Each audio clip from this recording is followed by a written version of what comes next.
You got the views you were after, so pay up. You're crying to the subs, Pally. Guess who's waking up over here?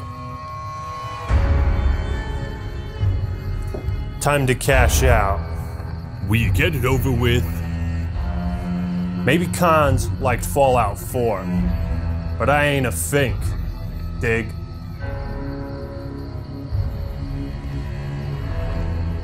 You've clicked on your last video, kid. Sorry you got twisted up in this review. From where you're viewing, it must seem like an 18-karat run of bad clickbait.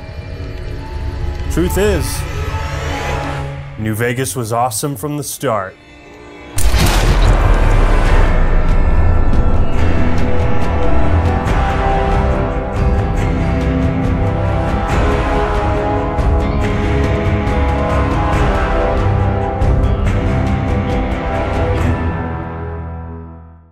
The Fallout series is easily one of the most recognized and beloved in all of gaming. With its nihilistic tone, diverse characters and factions, all with deep history and lore, Fallout defines the word nuclear. Nuclear? I mean, just look at how cute Vault Boy is. Aww. Fallout's also unique because it's really funny and cheerful at times. Try not to smile so wide, baby. You might break your mouth. You know, because post-apocalyptic stories aren't usually happy. Kills dog. But in Fallout, you've got this really dark sense of humor. Stop! What the fuck are you doing? My brother died at the Battle of Hoover Dam. You're desecrating a war memorial. You're a little bitch and your brother was too. Oh, now it's on! But to truly appreciate what an accomplishment New Vegas is, we gotta head down to the Strip, baby. Why are people able to put thousands of hours into this single-player game? How is the combat customization and RPG mechanics? Why is the story and characters so captivating? Is New Vegas a world worth diving into? And why did this snazzy-looking man just shoot me in the face? Well, let's patrol the Mojave Wasteland, grab our Pip-Boy, and make our last delivery kid straight into this. Broken bone and liar's lead, caught off guard and left for dead.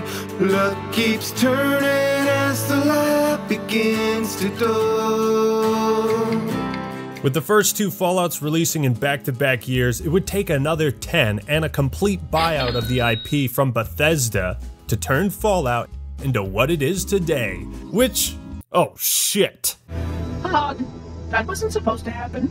Go back, how do I turn this thing off? Most people entered the franchise with 3, considered one of the GOATs, but for some hardcore fans, Fallout 3 was missing something that 2 and 1 had. Yeah, whatever, asshole. Regardless, it's difficult for any developer to snatch a series away from its creators and still keep the same feeling and identity.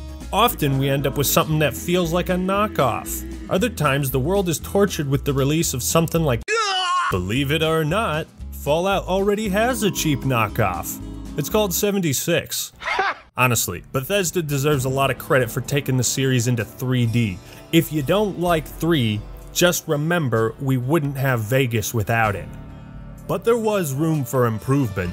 And while Bethesda was busy developing the only good game they'd release for the next 10 years, in 2008, they reached out to Obsidian with an exceptional offer. So, you want us to make a sequel to Fallout 3, Todd, my boy?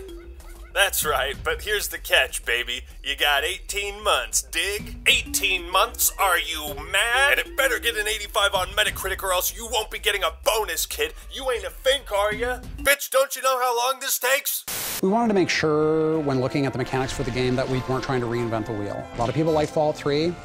A lot of people like Fallout 3, so the experience should feel familiar to them. Obsidian didn't have time to reinvent the wheel. What we ended up with was more like a spin-off, expansion, since it looks, feels, and plays almost identical on a technical level. Bethesda couldn't have contracted a studio better for the job. Coincidentally, Obsidian was made up of many who worked on the originals. Clearly, this was a team that understood Fallout's identity, something that Bethesda is really struggling with nowadays. Obsidian also made Knights of the Old Republic 2, which, if you're following the pattern here, was also a sequel to a critically acclaimed game that for some reason was given less than 2 years to develop.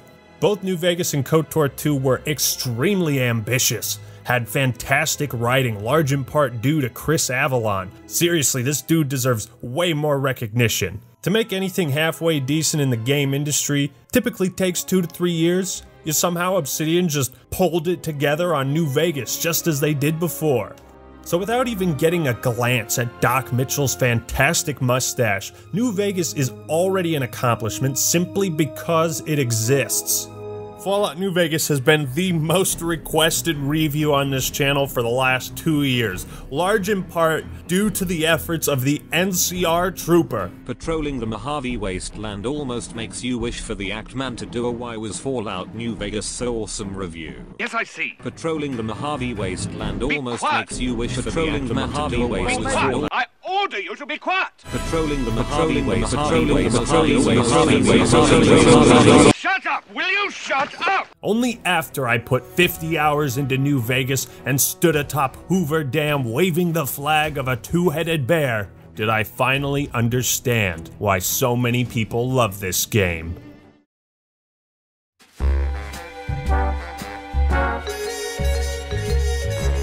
New Vegas wastes no time in pulling you in. As the soothing voice of Frank Sinatra massages your ears, you see some troopers waving flags on the dazzling streets. Some robots go by, and then... Bravo 6. Going dog.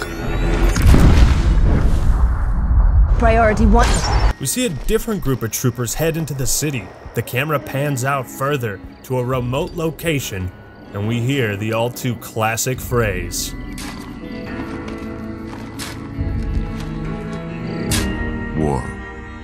War never changes. Ron Perlman gives us the juicy backstory. The atomic war, vaults, and everyone who emerged to form tribes in the wasteland. We catch a glimpse of the two most important locations, Hoover Dam and a city untouched by nuclear fallout.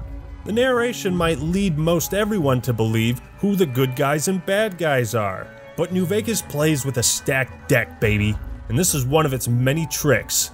More importantly, the opening sparks no shortage of questions and sets the player on a journey for answers. Who was this man and his accomplices? Who told you that Mohawk looked good? Why did he want us dead?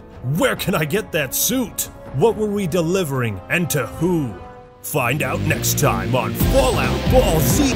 New Vegas gives you, just the tastiest slice of everything it has to offer over the next 40 hours in roughly 5 minutes.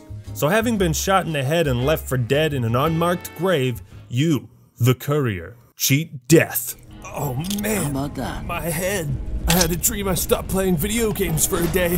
Whoa, easy there, easy. You've been out cold a couple of days now. How about your name? Can you tell me your name? My name? Acting Mailman. I can't say it's what I'd have picked for you, but if that's your name, that's your name. If you didn't just take a bullet out of my head, I'd kick your ass, Doc. There's a lot of angles to this caper. Complexities aplenty. Now it's time for one of the best character creators in gaming. And no, it's not because of the visuals. The music is oddly soothing and unsettling at the same time.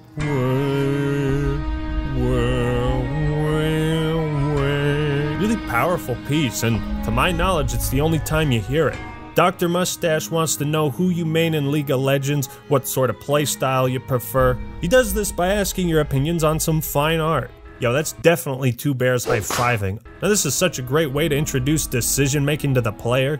The world of New Vegas is defined by the vast stretches of the Mojave Wasteland. But what really drives the player's experience in that wasteland is how they build their character. And that is New Vegas's greatest strength. Choice. Immediately I could tell there were tons of deep mechanics, so much so that it's very overwhelming in the beginning. Maybe my parents didn't put enough points into my intelligence, but starting a character is pretty daunting.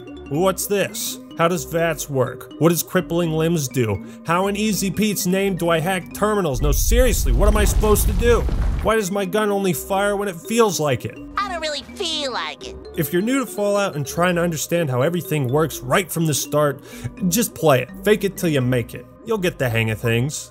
unless you're stupid like me and didn't know how to equip different ammo types until 35 hours in. Nor did I ever use a workbench to do anything besides recycle ammo. And that's when I had a revelation. It got me thinking, how many ways I wasn't using the sandbox and tools around me? What quests did I miss? Which areas did I never visit? What else is this game hiding from me? It's these very questions that have no doubt led people to put thousands of hours into a single player game, uncovering every nook and cranny possible. A lot of RPGs fall into the pit of focusing too much on the numbers, Mason.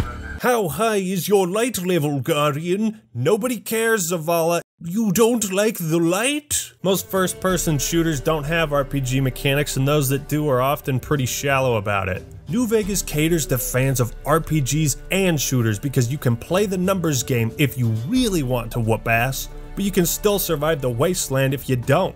What makes New Vegas special, pun intended, is just how many ways you can play it. This is where all the different skills and special stats come in. These will do things like get you better prices at shops, repair weapons easier, or do you want to blow shit up and send people's limbs flying across the desert? Want to be a skilled marksman who snipes from a distance? You can do that. But what about the perks, baby? Let's do a little comparison. This is how many perks were in the original Fallout. Here's 2. This is 3, 4, and this is how many perks are in New Vegas. Some perks will give unique dialogue options. There's something I like about you. You just seem really understanding. Help you see better in the dark, give you an extra special point, allow you to tame animals. A lot of perks are going to be based on your playstyle. Let's say you want to sell a bunch of stuff but are tired of managing your inventory. Well, there's a perk that lets you fast travel while you're over encumbered. So just head to Goodsprings, drop all that good shit off, bing bang boom, you're on your way. This is how perks are supposed to be in role-playing games. Not just a number boost, but you should be unlocking a part of the game that you couldn't previously use. In Fallout 3, you can become a godlike being and excel in absolutely every category. New Vegas forces you to create a more specific play style. You know in other games when you can convince people to jump off a cliff or kill their best friend, you know, fun stuff. No! But even in one of my all-time favorites, whether or not you convince people to do good or bad things is determined by a single stat. Credits will do fine. So if you put points into that, you can breeze through every conversation. New Vegas is different. It's genius, because while there is a speech stat that handles most of those conversations, sometimes you need to be an expert in another area. Like if you don't know squat about explosives, Easy Pete won't help you out. And then what are you gonna do? Too dangerous, sorry. Blow yourself up, blow your neighbor up, blow the whole town up. At some point or another, every skill has an influence on dialogue, some more than others, but you won't be able to win them all. Third floor access is for executives only. Please identify. I got you some ice cream. Thank you, sir. Have a nice day. You literally cannot experience everything New Vegas has to offer in a single playthrough.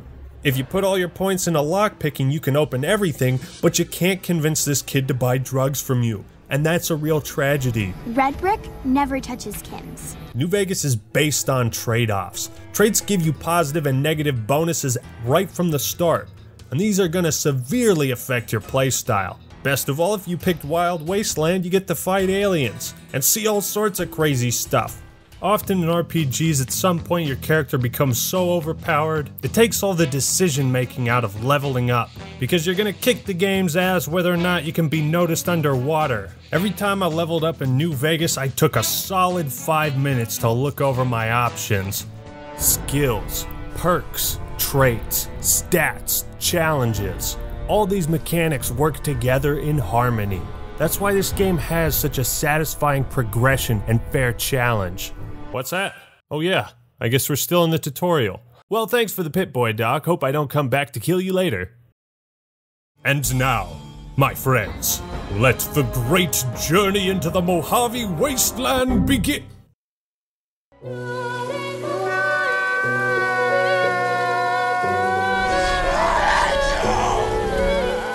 Patrolling the Mojave Wasteland almost makes you wish New Vegas would stop crashing. Normally I'd be a lot more critical of... What in the goddamn do I really gotta talk about? On the desert sands and ruined roads I roam. We seem to be experimenting some technological differences. If it wasn't a stupid decision to make this game in 18 months, whoever decided to stop patching New Vegas, you gave it a bad rap. I get it, playing older titles, you gotta lower your standards, but if I have to install mods to make something playable, I'm sorry, but you lost karma with me.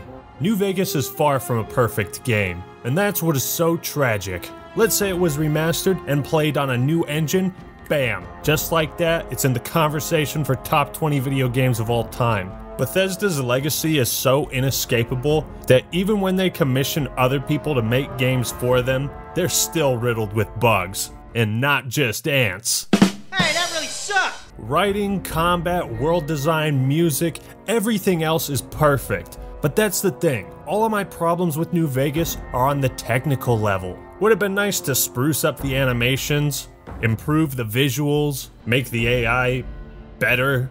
Why don't we just wait here for a little while, see what happens.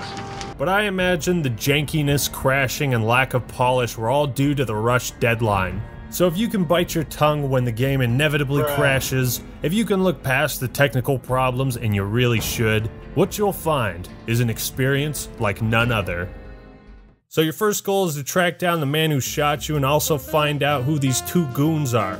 Answers lie in New Vegas. If you talk to folks around Goodsprings, they'll tell you how to play the game. And this series of quests introduces you to every single mechanic, and it's brilliant. You get to barter with a merchant, talk to an explosives expert, repair a radio, there's a terminal you can hack, you learn about karma and fame, there's some geckos and manuses to kill. The starting area of Goodsprings offers something useful for every single skill, and that informs the player. Hey, this is what you can do with this talent in the future. But shucks, we need some conflict.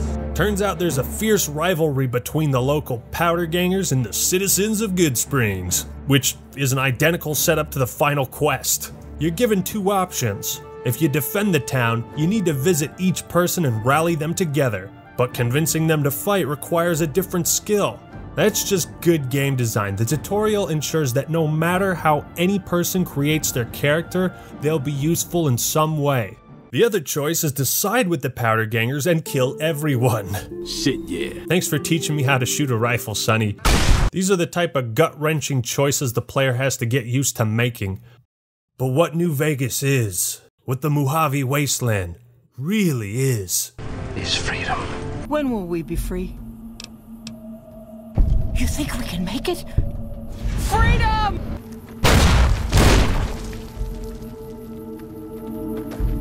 You looking for a pat on the back? My mother is dead. At this point, you'll likely head to Prim and follow the main quest, as that's the obvious direction you're given. Don't you want to find Big Dick Ben? Yes, I do, but the people of Prim need me to find a new sheriff and restore order to this lawless land. The Kaisar has marked you for death, and the Legion obeys. But of course, an ambush by Legion ruffians. How dare you destroy Nipton? What's this? I've stumbled across a bitter rivalry between the NCR and the Great Khans? We got a situation with some Great Khans right now. Hold, soldier. I shall negotiate with their chieftain. What the hell? Oh, it's one of the guys. You're that courier Benny wasted back in Goodsprings. You're supposed to be dead! Am I not? But wait a minute. What if I wanted to go back? All the way back? Is it possible to head directly to the strip right from the start? Yes! Obsidian discovered the secret to eternal replayability. Most of the factions and quest lines in New Vegas can be accessed at any point. Was that meant to be a shocking revelation? There's never a moment where you get handed a quest and some nutsack is like, "Excuse me, sir, I won't speak to you unless you're level 13. None of that. This gives the player an enormous amount of control over the events of the game and what order they play out. If you know the way, you can skip right to the second act. but the route to do so is much less obvious and more dangerous. Why are you running? And that ensures only experienced gamers will know how to get there right away. I completed entire subplots before even being asked to. Alright, listen, Trooper. If we're gonna defeat Caesar's Legion— I killed him already. What? Yeah, he said— Mark my words, you piece of shit. And then I killed him. Well, you're gonna have to recruit the boomers to our side. This is a group of explosive experts who will kill anyone that gets near their base. There's gotta be— I already made it over there. Oh, come on! What can I say? The boomers love me. For the Battle of Hoover Dam, you have to visit the Brotherhood of Steel and boomers at Nellis. But I just happened to cross these places. It's not just the order in which you can do things that makes exploring the Mojave so dynamic, it's also the quest design itself. The whole premise of Fallout is about giving the players at least 3 ways to solve each quest. For instance, in the Brotherhood of Steel questline, you're told to get rid of an NCR trooper that's stalking them by convincing him to leave or killing him. Thanks for the information. You may have saved my life.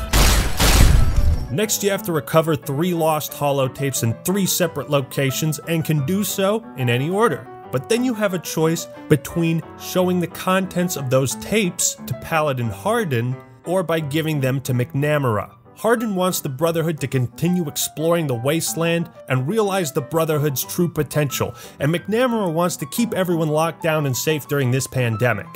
Do you notice how every single quest in this chain offers the player some kind of choice?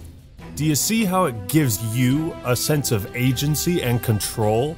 Siding with the Powder Gangers in the fight for Goodsprings isn't an obvious option, but even right from the start, New Vegas gives you options. This is what I call the tree branch quest design, and it has to be the most time-consuming type of quest and game to write. But to take this style and apply it to literally every objective in the game is absolutely insane. Cyberpunk was developed over 5 years and it only managed to do this in one single quest, just to put things in perspective. Here's another example. When allying with the boomers, you need to gain fame with them, but you're not given a linear series of chores. Instead, Pearl says, hey, here's 10 things you can do, but you only gotta do 5. Like helping a dude find a girlfriend, raising an old bomber from the lake, talking to children, ugh. Listen to the history of the boomers. Come on, there's gotta be a boring quest in here somewhere. Go kill ants. There it is. God damn it, even this has layers. These ants are different from every other ant in the game in that they explode if you shoot them with energy weapons.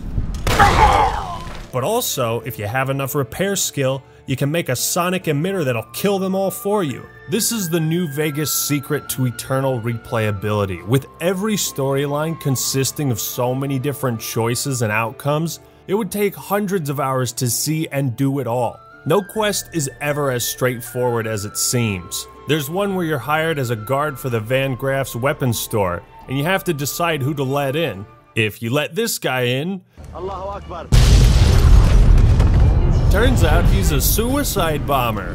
They're all dead. One of my favorite happens in Camp McCarran, where you come across Dr. Hildern, who says, hey buddy, go recover some data from an old vault. There's a lot of plants in there and it's really cool. Well, that sounds like a straightforward fetch quest. I thought it was a fairly straightforward assignment. It's a simple question I of just said that. data. As soon as you walk out the door, his assistant stops you and says, one of the other scientists Hildern sent out there hasn't returned. If you go back to him and ask with enough speech, he'll tell you he sent at least 8 other people there. I have no evidence that they're dead.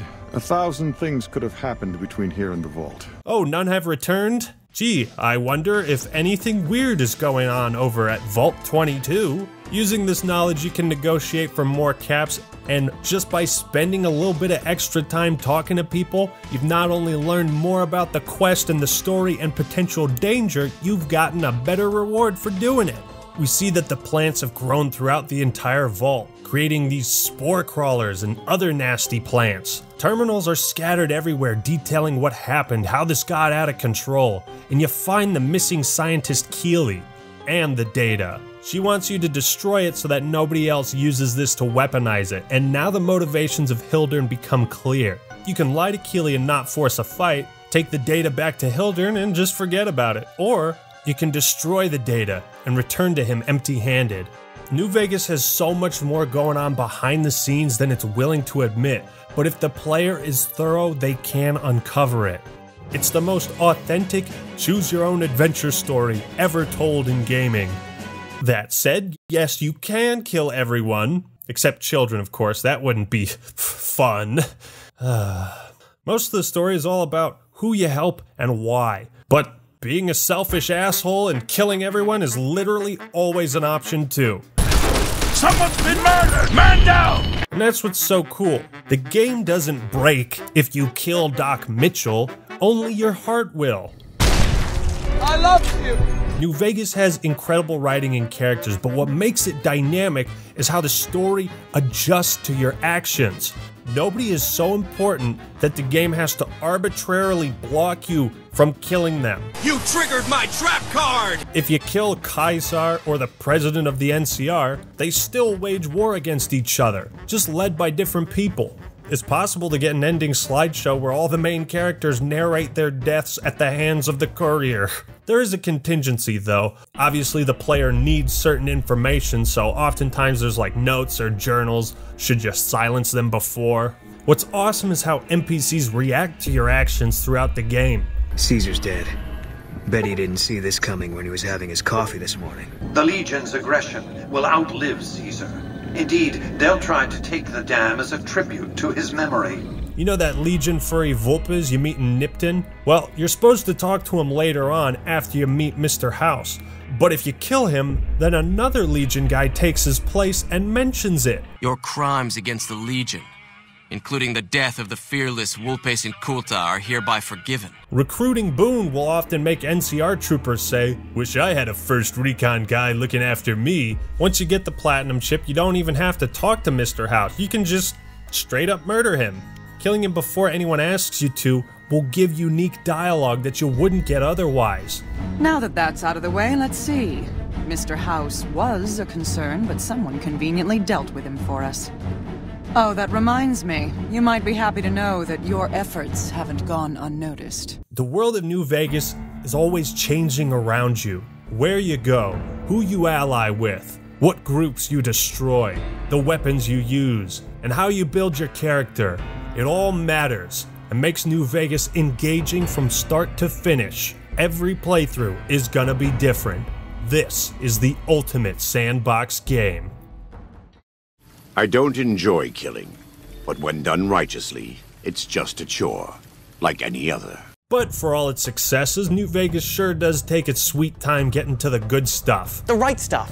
Yeah, that's what I'm talking about. I think the writing is spectacular, but sometimes I just want to shoot things. So often you'll run into a character, ask a simple question about a man in a checkered suit, and they'll be like, "Oh, that guy? Let me tell you about my life story first." If you don't explore off the beaten path, you'll be begging for a group of Legionnaires to ambush you. But when things do get rolling, ooh, the action's intense. Can't run from me.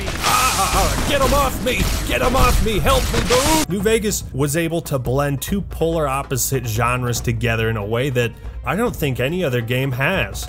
You've got the fast-paced first-person shooter action mixed with the slower, more tactical strategy of a role-playing game. When you slow things down by using VATS, it's almost like swapping to a turn-based game. While this mostly kicks ass, the combat is often interrupted by the same thing that plagues a lot of Bethesda games. Having a menu that does everything. Want to swap weapons? Pull out the Pip-Boy. Trying to take drugs, kid? Whip out the Pip-Boy. Need to heal? Pip-Boy. If this game ever got remastered, I'd love to have the option to quick select healing items, weapons, and drugs. Dark Souls' quick select item slots are just so perfect. I don't know why games don't do this more. It keeps the combat moving. But shooty games are only as fun as the tools you use and enemies you fight. Real quick, how many different weapons you think there are in New Vegas? Take a guess. You don't know this. 178. It's impossible! Counting unique weapons and DLC, that is straight wild. I felt like every 5 minutes I was finding some cool new piece of tech. It's gotta be challenging to make a hyper unrealistic setting like the end of the world feel genuine. But they did that. Obsidian wanted to make the tech reflect the world around it. So you have modern firearms like M16s, 9mm pistols, stuff that people maybe brought out of the vaults that's considered old world. Then you got makeshift energy weapons, things that people probably made in the 200 years since the Atomic War. Blending futuristic, Western, and modern eras together so successfully is what makes Fallout, well, Fallout.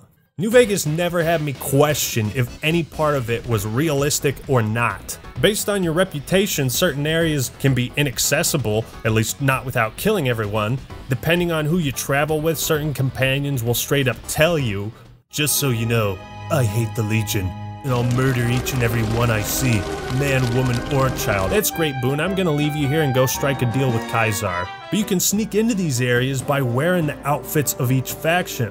Not to mention, every weapon is given a role, and in order to conquer what the game throws at you, you'll have to pack a variety of different weapons. Some weapons like the flare gun have unique properties that can scare off animals, others pierce armor better. There's one pistol that calls down a laser from the sky, a mysterious magnum that plays a jam every time you pull it out.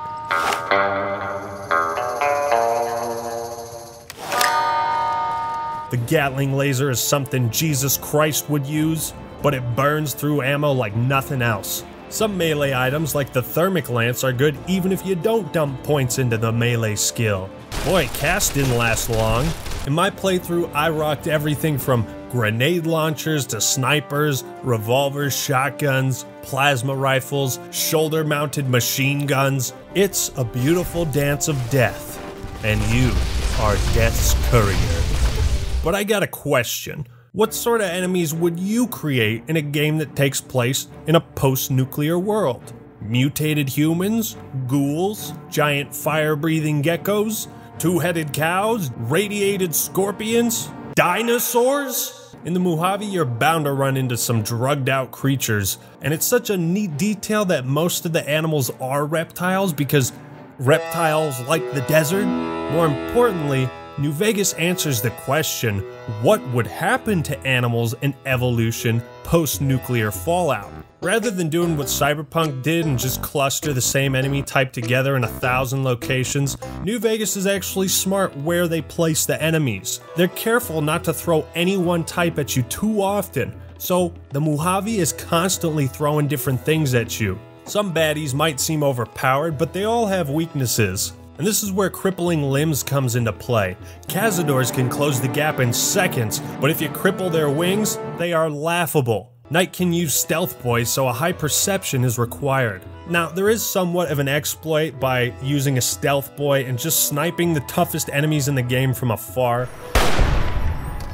But I guess in that case you need to find these things before you can exploit such a strategy. While I love the game, the combat, the weapons, and the enemies, the AI is still pretty basic. I think New Vegas struggles to maintain a strong difficulty curve.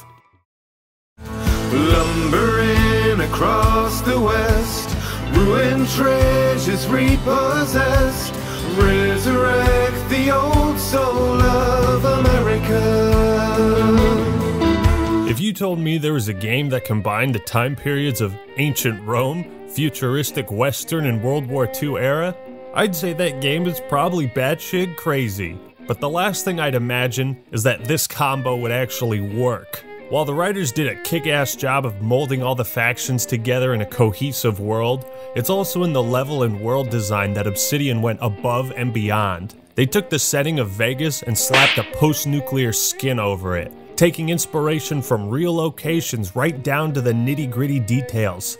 I wanted to sort of immerse myself more in especially the desert sort of style. I took a motorcycle trip through the desert, basically going all around the outskirts of Vegas. I mean, they literally toured these areas to build the look and feel of the game, and I think that's why it stands out so much. It's authentic. They actually made a real Hoover Dam because of this game. That's just insane. Now, I gotta be honest, New Vegas is kind of an eyesore for 2010. I can't tell you that it looks much better than Oblivion. There's a lot of gray, dull colors, rust everywhere. It's a wasteland act, man. What do you expect? I don't know. Most outside areas look dry and yellow while the inside of buildings is all gray, but when you see the Lucky 38 shining in the distance, it makes you feel like maybe there's hope.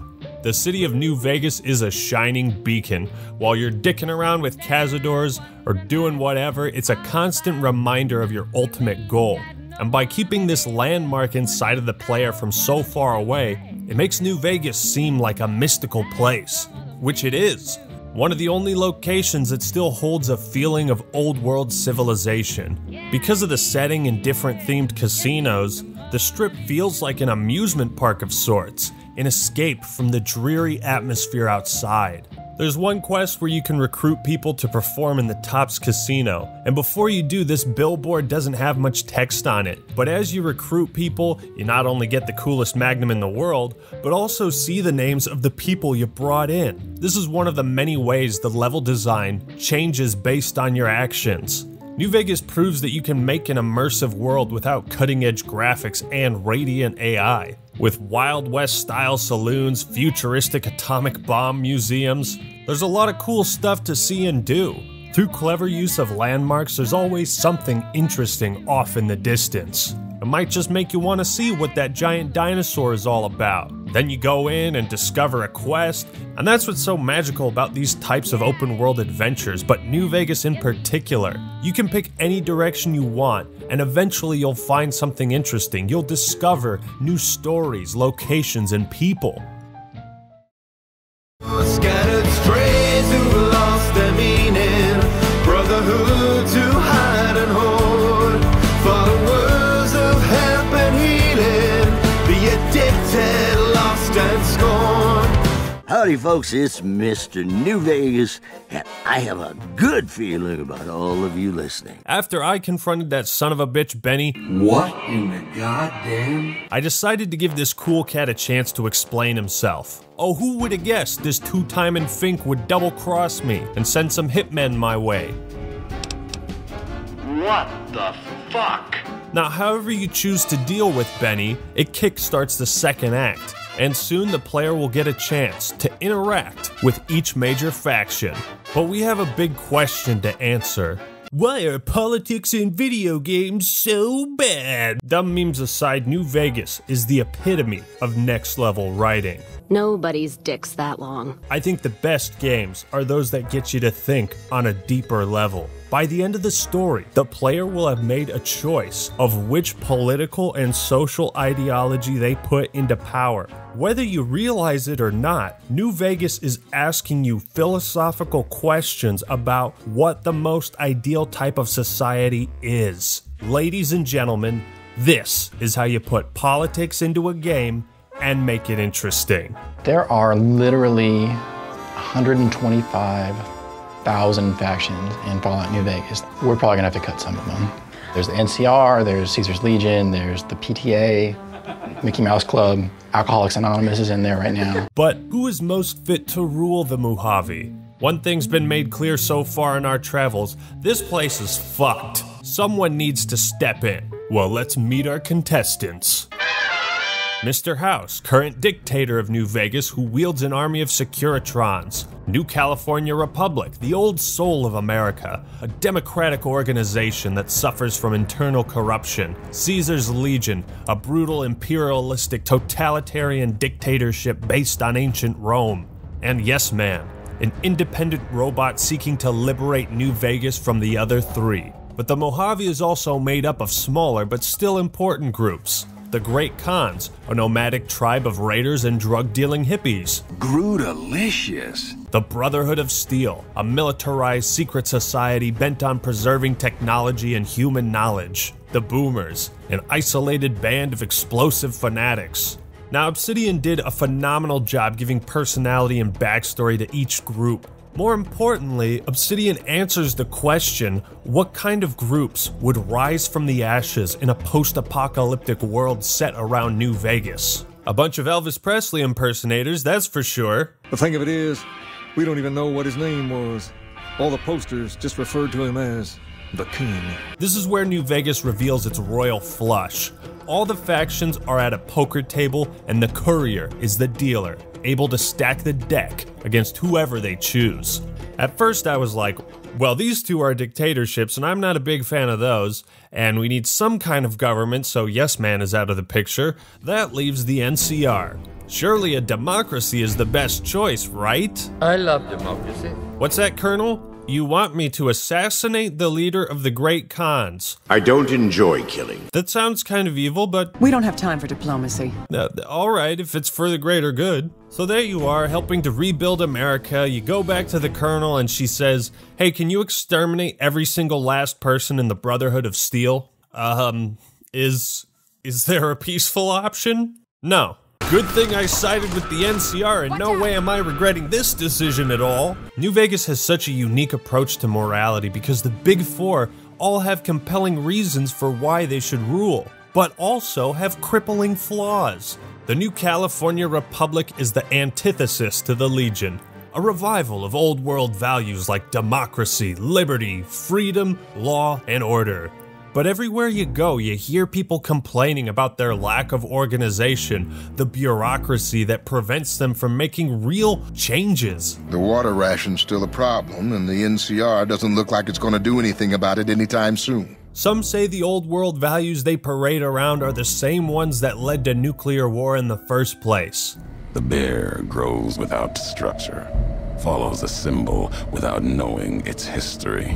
As you travel, the areas controlled by the NCR are often plagued by raiders, internal conflict, something the Legion doesn't suffer from.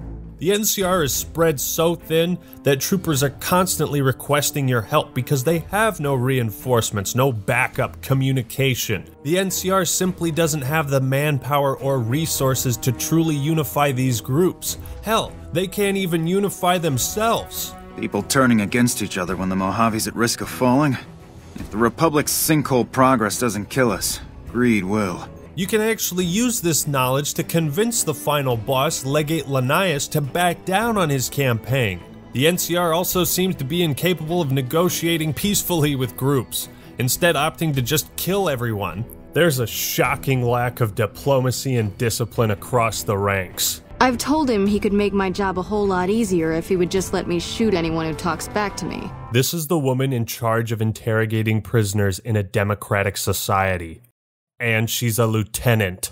You could say the NCR has good intentions, but it's hard to put faith in the way they operate. The NCR hasn't proven that their type of society will work long term. As a young man, I was taught to venerate President Tandy of Shady Sands, the founding mother of the new California Republic. Did you know her presidency lasted 52 years? And that her father, Aradesh, was the Republic's first president? Does that sound like a democracy to you? Or a hereditary dictatorship? Caesar's Legion. Led by one of the best written characters in gaming, the Legion operates as ancient Rome did. By conquering smaller tribes, destroying their culture, and merging everyone under a single banner and culture. Throughout your travels, the Legion's brutality is always on full display. You'll see crucified bodies wherever they go. Ask anyone and they'll tell you tales of murder, war, slavery, and death. Worst of the worst. A tribe of degenerate losers led by a creep. Slavers, killers, and all other kinds of trouble. Even Legion soldiers will tell you of how their tribes were conquered. They don't tell you how they've been brainwashed to believe in this brutal society. Caesar himself rules with an iron fist and punishes his soldiers harshly for failure. The legionaries are lined up in ranks. Every 10th man steps forward and is beaten to death by his brothers. It instills a certain robust obedience. How could you possibly find any good in the Legion when it's portrayed as this horrible empire? Well, the Kaiser does make compelling arguments. I'd seen what had become of the NCR's attempts to emulate the culture of pre-war America. The infighting, the corruption. Rome was a highly militarized autocracy that effectively integrated the foreign cultures it conquered. It dedicated its citizens to something higher than themselves, to the idea of Rome itself. Civilization after the nukes was basically reset to a blank slate. And despite all of ancient Rome's problems, it was one of the longest-lasting civilizations of all time. Is it really so bad to unify everyone under a single banner for the time being? Much like Rome in its glory days, the Legion doesn't have much trouble with raiders, criminals, and chaos. It's a very structured society, and there is peace within it through threat of force. But at the same time, Caesar is also just a man who found some ancient books and said, yeah, this'll work for the next 1,000 years. I spent 2 centuries searching for the platinum chip. It's my invention, my property, mine! Now be a good courier and deliver it! Give me that chip. No, sir. And then there's Mr. House, the man responsible for saving Vegas before the nukes went off. And he has remained its sole proprietor ever since, restoring power to the city through Hoover Dam. Mr. House's life work has been to restore New Vegas to its former glory. Revenge doesn't interest me. Progress does. He's cunning, shrewd, and looks down upon the Legion and NCR as groups that haven't learned from the past. Mr. House, too, is a pretty compelling choice. Give me 20 years, and I'll reignite the high technology development sectors. 50 years, and I'll have people in orbit. 100 years, and my colony ships will be heading for the stars to search for planets unpolluted by the wrath and folly of a bygone generation. He got Vegas this far, right? But by siding with Mr. House, you're putting all your faith in a single man, a dictator who's hidden himself from the rest of the world. I prefer the term autocrat. He's also a firm believer in not dictating what people do. So he doesn't have any plans to fix the rest of the Mojave's problems, he just wants Vegas to continue being what it is. Mr. House lacks the ambition for change the other factions have. What I did to you was rotten, but if you think House, the NCR, or Caesar won't kill to put Vegas in their pocket, I really did blow out your brains. And finally, there's the independent yes man, programmed by Benny with a plan to take control of the Strip by using the platinum chip. This option allows the player to choose what they do with the other minor factions, but they will have to kill Mr. House and beat both the Legion and NCR at Hoover Dam. While independence sounds fine and dandy, without a strong leader or system of government, everywhere inside and out of Vegas will succumb to chaos and disorder. Hot damn, is that complex or what? This is why the 4 choices are so hotly debated amongst fans even to this day. Which is the best option? It's entirely subjective. There's so many deep stories here. A lot of the themes with the companions and factions are all about letting go. Boone's PTSD from the death of his wife because of a miscommunication and getting revenge because of it. Veronica wishing the Brotherhood would change and adapt to prevent them from dying out and failing their purpose. The Great Khans holding on to their past glory after years of crippling defeats. My tribe deserves better than this. Caesar holding on to the ancient ways of Rome, unwilling to face the facts that his style of rule is brutal. The factions all talk shit about each other, and what's interesting is they're not wrong, but they are wrong about themselves. Caesar is just as unwilling to admit his flaws as the NCR or Mr. House is. And yet despite all their differences, there's one thing everyone has overlooked: war. You people have lived in this chaotic hellhole for 200 years, and you still haven't figured out why war is bad and you shouldn't do it? In Fallout New Vegas, the people still haven't learned to make peace, despite that being a constant reminder of the state they are in currently. Obsidian went to such great lengths to characterize each faction and make them feel real and compelling in their own way. It's such a profound game where different ideals and philosophies clash against each other. I find it immensely fitting that there is no peaceful solution in a game that begins with the words, War. War never changes. And so the courier who had cheated death in the cemetery outside Goodsprings cheated death once again, and the Mojave wasteland was forever changed. Finally, there is the climactic battle of Hoover Dam, and once you claim victory for the faction of your choice, the end credits roll and let you know how your decisions have shaped the world and people around you. Are you satisfied with them? Did you make the right moves? At the end of it all, I was still left wondering. Fallout New Vegas is much more than a spin-off. It's easily one of the most engaging adaptive video games I've ever played, and arguably the best Fallout. Choice is its greatest weapon. To be who you want to be, play how you want to play, to choose your enemies and your allies. New Vegas poses deep philosophical questions about morality. It goes beyond just being a fun shooty RPG. New Vegas is a game that'll make you think. It has such a unique setting that feels real, like Obsidian thought of every single way in which these societies would operate. New Vegas is jam-packed with likable, deep characters and the best quest design I've ever seen. If this game had a remaster to iron out its still-present technical problems, update the graphics and the engine, it would be undoubtedly a masterpiece. Its successes are made all the more impressive with its short development time, and the way it melds so many styles and time periods together is simply remarkable. I have no shortage of good things to say about it. And that is why Fallout New Vegas is so awesome.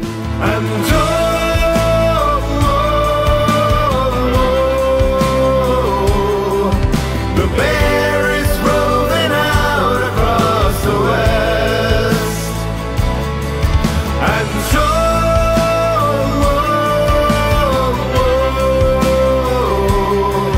the bear is rolling out across the west. Well, thanks for watching, everyone. Hope you enjoyed the video. It certainly has been a long time coming. Now, I have been struggling with some personal issues and stuff the last few weeks, so if you're wondering why the videos haven't been coming out as often, you know, that's why. But I'm really glad to have finished this video, and I want to give a big shout out to all my Patreon supporters, all of you beautiful subscribers. All of you are the reason why I do this. What's your favorite mod? For a good while, it was Halo Online. Have you played Persona 5 Royal or Hollow Knight? I have played Hollow Knight and it's pretty damn good. If you could choose the last two Smash Bros. DLC characters, who would they be? Oof, imagine how cool it would be if it was Master Chief and Arbiter. What's your favorite Fallout faction? Brotherhood of Steel, baby. Are you excited about Resident Evil 8 Village? Kinda. Would you post other Fallout reviews? Thinking about doing a review of the DLC for New Vegas, but other than that, not sure. Will you ever do another Games That Need a Sequel video? I've thought about it, but for the time being, I kinda just like the content that I'm doing. Is there a specific video you really want to make for the channel but are hesitant about doing? I had an Avatar The Last Airbender review all written and recorded back in September, but just never followed through with it. What comes after YouTube? Can you imagine far enough into the future where you no longer create content? I'll try to keep this going as long as humanly possible. I've always dreamed about being a fight choreographer for like TV shows, video games, or movies though. What do you think of the Wolfenstein series? I have not played it enough. Alright folks, that's all I got for today. This is the Act Man signing out. Peace!